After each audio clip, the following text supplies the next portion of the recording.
7 tema – nepanaudotų kasmetinių atostogų anuliavimas, sąlygos, galimybės ir pavojai. Pradedant šią temą, pirmiausia, reikėtų priminti kasmetinių atostogų paskirtį. Kasmetinės atostogos skirtos darbuotojui pailsėti nuo darbo ir darbingumui susigrąžinti. Taigi, kad būtų pasiektas šis tikslas, būtina, kad darbuotojas kasmetinėmis atostogomis pasinaudotų, kad jos nebūtų nežinia kiek kaupiamas, pavyzdžiui, tikintis, kad nutraukiant darbo santykius darbuotojas gaus kažkokią tai papildomą išmoką kaip nepanaudotų kasmetinių atostogų pavidalu. Todėl įstatymų leidėjas į darbo kodeksą ir įtraukia nuostatą, kad jeigu bent 3 metų kasmetinėmis atostogomis darbuotojas nepasinaudoja, jis rizikuoja jas prarasti. Beje, pažymėtina, kad tai nėra naujovė darbo teisė. Dar 2012 metais anksčiau galiojusiame darbo kodekse atsirado nuostata, numačiusi, kad nutraukiant darbo sutartį, darbuotojui išmokama kompensacija už visas nepanaudotas kasmetinės atostogos, bet nedaugiau kaip už 3 metų atostogos. Po 2 metų, 2014 metais buvo įtrauktas dar vienas pakeitimas, kuris nustatė, kad atleidžiant darbuotojų iš darbo, nepanaudotas kasmetinės atostogos darbuotojų pageidavimus suteikiamos nukeliant atleidimo datą, bet nedaugiau kaip už 3 metų nepanaudotas kasmetinės atostogos.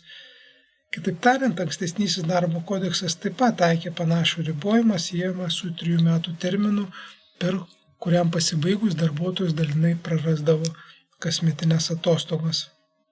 Tad nereikia stebėtis, jog ir dabar esantis galiojantis darbo kodeksas iš principo taiko tą patį principą, jeigu kažkurį laiką darbuotojas nepasinaudojo kasmetinėmis atostogomis, tos atostogos, teisė tokios atostogos gali būti prarandamas.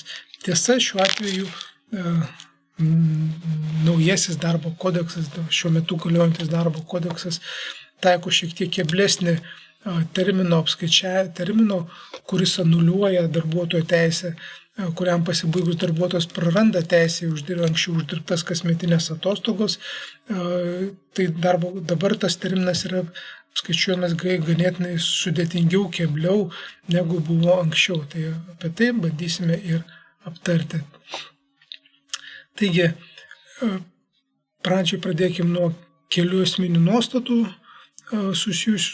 kurios jau buvo aptartos anksčiau ir jos susijusios su kasmetinių atostogų apskaičiavimu ir su tuo terminu, mano minėtų 3 metų terminu, kuriam pasibaigus darbuotojas praranda teisę kasmetinės atostogos. Taigi, pirmas blokas sako, darbo metai, už kuriuos suteikiamos kasmetinės atostogos, prasideda nuo darbuotojo darbo pagal darbo sutartį pradžios. Taip tariant, kai darbuotojas pradėjo dirbti, tai prasideda darbo metai, už kuriuos suteikiamos kasmetinės atostogos. Antras blokas sako, jog už pirmosius darbo metus visos kasmetinės atostogos paprastai suteikiamos išdirbus bent pusę darbo metams tenkančių darbo dienų skaičius. Vėlgi, kaip minėjom, kad praėjus pusė metų pagal darbo kodeksą darbuotojas įgyja teisę pasinaudoti visos apimties kasmetinėmis atostogomis. Tai toliau sakoma, 4 blokas atspindi, kad teisė pasinaudoti visomis ar dalimi kasmetinių atostogų arba gauti piniginę kompensaciją už nepanaudotas kasmetinės atostogos prarandama praėjus 3 metams nuo kalendorinių metų, kuriais buvo įgyta teisė visos trukmės kasmetinės atostogos pabaigos. Tai šiuo atveju algoritmas šio termino apskaičiavimui būtų iš principo susidarytų iš kelių atskirų žingsnių. Tai pirmas žingsnis, reikia nustatyti, kada darbuotojas įgyja teisę į visos trukmės kasmetinės atostogos. Tai šiuo atveju atsako į tą klausimą antras blokas, kad išdirbus bent pusę darbo metų, metams tenkančių darbo dienų skaičiaus, darbuotojas įgyja teisė į visos trukmės kasmetinės atostogos. Tokią poziciją palaiko ir darbo inspekcija. Toliau antras žingsnis - reikėtų paimti tų kalendorinių metų, kai įgyja teisę į visas atostogos pabaigą. Tai jeigu darbuotojas įsidarbino vienas atskaitos taškas, praeina 6 mėnesiai, turim antrą atskaitos tašką ir tų kalendorinių metų pabaiga taip pat tampa reikšminga, tų metų, kuomet darbuotojas įgyja teisę į visas kasmetinės atostogos, tai yra praėjus pusiai metų nuo darbuotojo darbo pradžios, kai mes fiksuojame tą momentą, turime fiksuoti taip pat ir tų kalendorinių metų pabaigą ir nuo tų kalendorinių metų pabaigos praėjus 3 metams darbuotojas praranda teisę į anksčiau uždirbtas kasmetinės atostogos. Toliau bus pateiktas konkretus skaičiavimo pavyzdys, iš kurio galbūt bus šiek tiek aiškiau apskaičiuoti tą terminą, nes šio termino apskaičiavimo sudėtingumas tame, jog 4 bloke, kaip matome, kuriame yra aptariama šita sąlyga, kalbam prarandama praėjus 3 metams nuo kalendorinių metų, kuomet įgyta teisė į visos trukmės kasmetinės atostogos pabaigos. Kitaip tariant, mes ne tik turim fiksuoti laikotarpį, kada darbuotojas įgyja teisė į visos trukmės kasmetinės atostogos, bet persistumti į tų kalendorinių metų pabaigą ir tik nuo tų kalendorinių metų pabaigos turime pradėti skaičiuoti 3 metų terminą, kuriam pasibaigus darbuotojas praranda teisę į kasmetinės atostogos. Tiesa, reikia pažymėti ir 4.1 bloką, kuris sako, kad išskyrus atvejus, jeigu darbuotojas faktiškai negalėjo tomis kasmetinėmis atostogomis pasinaudoti. Tai jeigu tokios sąlygos buvo, 4.2 blokas rodo, kad darbuotojas išsaugo vis tik tais teisę į kasmetinės atostogas, nepaisant to, jog ir yra pasibaigęs tas minėtasis 3 metų terminas, kurio apskaičiavimo pradžia ar pabaiga ganėtinai kebli yra. Bet prie to mes dar per pavyzdį dar pabandysime detalizuoti. O dėl aplinkybės, kad darbuotojas faktiškai negalėjo pasinaudoti kasmetinėmis atostogomis, tai jeigu įvyktų, sakykime, tam tikras darbuotojas ateitų pas darbdavį ir sakytų, kad aš neturėjau teisės pasinaudoti, neturėjau galimybės realiai pasinaudoti kasmetinėmis atostogomis ten, kurias uždirbau prieš 3 metus, tai prašom suteikti man jas dabar, o darbdavys su tuo nesutiks, tai galima konstatuoti, jog mes jau turim darbo ginčą, vadinasi, kiekvienai šalių tame ginče turės pagrįsti savo nuostatą. Tai šiame ginče darbdavio pozicija yra gerokai palankesnė, lengvesnė, jis sako, Darbo kodeksas nustato terminas pasibaigė, viskas, tu praradai savo teisės į kasmetinės atostogos, jokių aplinkybių, kad tu negalėjai pasinaudoti kasmetinėmis atostogomis, nebuvo. Tai darbuotojas tuo tarpu turėtų įrodyti tas aplinkybės, kad jis faktiškai negalėjo pasinaudoti. Tai reikštų, kad šiuo atveju įrodinėjimo našta gula ant jo pečių. Todėl darbuotojai, jeigu tai žinodami, jeigu jiem nesuteikiamas kažkokiais metais nesuteikiamas kasmetinės atostogos, jeigu dėl kažkokių priežasčių pasikeičia atostogų grafikas, kad yra ir tiesiog darbuotojas neišeina atostogų, darbuotojas turėtų pradėti rinkti tos įrodymus, kad tai galėtų panaudoti, galbūt juos panaudoti ateityje, jeigu prisireiks. Tai galbūt darbuotojo buvo atskiras prašymas dėl kasmetinių atostogų suteikimo ir darbdavys ant jo yra viza, kad nesuteikti. Galbūt yra išsaugotas kasmetinių atostogų grafikas ir prie jo prierašas, kad kasmetinių atostogų nesuteikti darbuotojui tuo laikotarpiu. Gal yra kažkoks susirašinėjimas su darbdaviu elektroniniu paštu, elektroninėme pašte išsaugotas, kuriame pasakyta, kad atleisk, bet aš tau dabar negaliu suteikti kasmetinių atostogų. Gal buvo duota kažkokia atskira užduotis darbuotojui tuo laikotarpiu, kai jis pagal atostogų grafiką turėjo išeiti kasmetinių atostogų ir darbuotojas tą užduotį privalėjo vykdyti, kažkokia tai ekstra situacija buvo. Kitaip tariant, jeigu darbuotojas susirinks einamaisiais metais tuo laikotarpiu, kai jam nebuvo suteiktos tos kasmetinės atostogos, tokius įrodymus pagrindžiančius faktą, jog jis iš tikrųjų negalėjo pasinaudoti kasmetinėmis atostogomis, tai iškilus reikalui be abejo jis tuo galės pasinaudoti. Nes praėjus 3 metų laikotarpiu atsiminti, dėl kokių priežasčių nebuvo suteiktos kasmetinės atostogos, nebus lengva, o to labiau nebus lengva surinkti reikiamus įrodymus. O paprastai šiuo atveju įrodinėti aplinkybę, kad negalėjo pasinaudoti kasmetinėmis atostogomis, turėtų įrodinėti darbuotojas. Kitaip tariant, jau jis turėtų pagrįsti visą tas aplinkybės, kad negalėjo atostogauti. Čia yra pateikta vėlgi valstybinės darbo inspekcijos komentaras dėl atostogų, uždirbtų atostogų nuliavimo pasibaigus tam tikram laikotarpiui. Tai paklausimo buvo teikę savaitraštis Buhalterio apskaitos ir mokesčio apžvalga. Valstybinė darbo inspekcija pateikė atsakymą, mes jį įdėjome. Esant reikalui, maloniai kviečiam pasinagrinėti, pasiskaitinėti. Gal bus susidarytas aiškesnis ir vaizdas. Ir kaip sakiau, pereiname, yra pateiktas dar pavyzdys dėl nepanaudotų kasmetinių atostogų panaikinimo. Tai šiuo atveju pirmas pavyzdys sakoma, kad įmonė su darbuotojų Jonu sudarė darbo sutartį ir jį pradėjo dirbti 2017 m. vasario 5 dieną. Tai yra fiksuojama, mes tą datą, kada darbuotojas pradėjo dirbti. Tada mes fiksuojame kitą datą, kada darbuotojas įgyjo teisę į visos trukmės kasmetinės atostogos.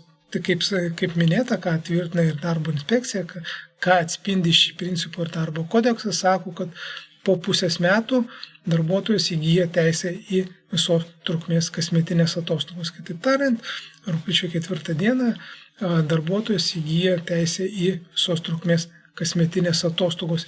Ir tuo pačiu mes turime jau fiksuoti tų kalendorinių metų, kuomet darbuotojas įgyja teisę į visos trukmės kasmetinės atostogos pabaigą. Šiuo atveju mes turim, kadangi tai kalba eina apie 17 metus, mes turime 2017 metų gruodžio 31 dieną. Tai nuo 17 metų gruodžio 31 dienos mes skaičiuojame 3 metų terminą. Tai turėsime 18 metų gruodžio 31, 19 metų gruodžio 31 ir 20 metų gruodžio 31.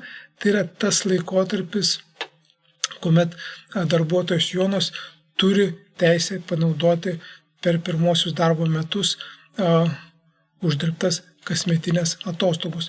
Pasibaigus šiam laikotarpiui 2021 m. sausio 1 dieną, tokiu atveju darbuotojas jau būtų, jeigu jis nebūtų panaudojęs kasmetinių atostogų, jis būtų praradęs teisę pasinaudoti kasmetinėmis atostogomis už pirmosius darbo metus. Be abejo, reikia pabrėžti ir tai nėra susiję šiuo atveju su tavo konkrečiu pavyzdžiu, kad mes kalbam apie tai, kad darbdavys turi teisę nebesuteik kasmetinių atostogų, kad darbuotojas praranda teisę į anksčiau uždirbtas kasmetinės atostogos, bet darbdavys taip pat turi teisę ir suteikti darbuotojui tas kasmetinės atostogos, nepaisant to, jog tas terminas yra pasibaigęs. Tai yra įmonės vidinė tvarka, įmonės vidinė politika, kaip ji nuspręs, taip ir darys. Tik reikia pabrėžti, jog būtina, kad būtų taikoma visiems darbuotojams vienodos sąlygos. Turi būti išlaikytas visiems vienodam darbuotojams lygiateisiškumo principas. Negali būti, kad pasakom, Jonui suteiksiu dar kasmetinės atostogos, nepaisant to, kad jis nepasinaudojo, o kokiam Petrui ir Antanui tos nepanaudotos kasmetinės atostogos nebus suteiktos, nes tas 3 metų terminas yra pasibaigęs ir aš kaip darbdavys turiu teisę tokį sprendimą priimti. Jeigu tai yra konkretus atvejai, kodėl pagrindžiantis objektyvus kriterijai, kodėl vienam suteikiamos, o kitiems ne, tai gal ir gali būti taikoma, bet iš principo turėtų būti taikoma visiems vienoda tvarka. Ir pereinam prie antro pavyzdžio, kuriame šiuo atveju darbuotojas Petras įsidarbino įmonėje, jis įsidarbino 2017 m. Liepos 10 d. Ir tokiu atveju mes fiksuojame, kad praėjus pusės metų laikotarpį, 6 mėnesių terminui, tai yra jau 2018 m. sausio 9 d. Darbuotojas Petras įgyja teisę į visos trukmės kasmetinės atostogos. Ir tuo pačiu mes imam šitų kalendorinių metų, kuomet darbuotojas Petras įgyjo teisę į visos trukmės kasmetinės atostogos tų kalendorinių metų pabaigą. Tai turėsime 2018 m. gruodžio 31 d. Nuo šitos dienos atskaičiuojame 3 metų terminą ir gauname tą laikotarpį, kuomet darbuotojas dar gali pasinaudoti kasmetinėmis atostogomis už pirmuosius savo darbo metus. Tai turėsime nuo 18 iki 19, nuo 19 iki 20 ir nuo 20 iki 21 metų gruodžio 31. Kitaip tariant, iki 2021 gruodžio 31 dienos tas darbuotojas Petras turės teisę pasinaudoti kasmetinėmis atostogomis už pirmuosius darbo metus. Ir jeigu mes lyginam pirmą ir antrą pavyzdį, mes matom, kad darbuotojai įmonė įsidarbino, praktiškai tik 5 mėnesių skirtumų, bet teisę pasinaudoti kasmetinėmis atostogomis už pirmuosius ir darbo metus, tas terminas baigėsi jiem praktiškai per metų skirtumą. Tai susiję su to, jog pirmųjų atveju darbuotojas Jonas teisę į kasmetinės atostogos įgyja tais pačiais metais. Ir tuo pačiu mes fiksuojam tų kalendorinių metų, kuomet jis įgyjo teisę į visos trukmės kasmetinės atostogos pabaigą. Tai yra, gaunasi, kad tų pačių metų pabaiga, nes jis įsidarbino pirmą pusmetį. Tuo tarpu darbuotojas Petras įmonėje įsidarbino antrą pusmetį, Liepos mėnesį. Automatiškai praėjus pusį metų jis teisę kasmetinės atostogos įgyja jau 2018 m. sausio mėnesio pradžioje. Ir šitų metų mes imame kalendorinių metų pabaigą. 18 metų kalendorinių metų pabaiga, tai ir turime 18 metų gruodžio 31 diena. Ir nuo 18 metų gruodžio pabaigos mes skaičiuojame 3 metų terminą, kuomet baigėsi tas laikotarpis, per kurį darbuotojas gali išnaudoti sukauptas už pirmosius darbo metus kasmetinės atostogos. Dar labiau tokia, sakykime, absurdiška situacija turėsime, jeigu darbuotojas Jonas būtų įsidarbinęs įmonėje, tarkim, 17 metų birželio 30 dieną, o darbuotojas Petras įmonėje būtų įsidarbinęs 2017 metų Liepos 2 dieną ar 1 dieną. Tai įsidarbinimo momentas būtų skyręsis galbūt 2-3 dienomis, bet teisę pasinaudoti kasmetinėmis atostogomis už pirmosius darbo metus mes vis tiek skaičiuotumėm ištisais metais. Skirtusi visais metais vien todėl, kad pirmasis darbuotojas įsidarbino pirmąjį pusmetį, o antrasis darbuotojas įsidarbino antrąjį pusmetį.